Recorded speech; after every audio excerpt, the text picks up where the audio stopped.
नगर पंचायत जहानागंज बाजार क्षेत्र के तुलसीपुर में श्री बजरंग सेवा समिति के तत्वाधान में डॉक्टर मंगला सिंह के प्रथम पुण्यतिथि पर 7 दिवसीय श्रीमद् भागवत कथा एवं ज्ञान यज्ञ के तीसरे दिन काशी से पधारे आचार्य रामानंद पांडे जी द्वारा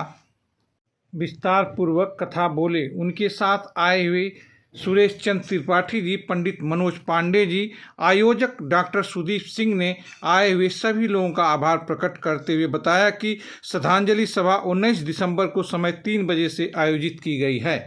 आपसे है आरती, ये मधुर बोल पग पंथ बोल सन मार्ग बताने वाला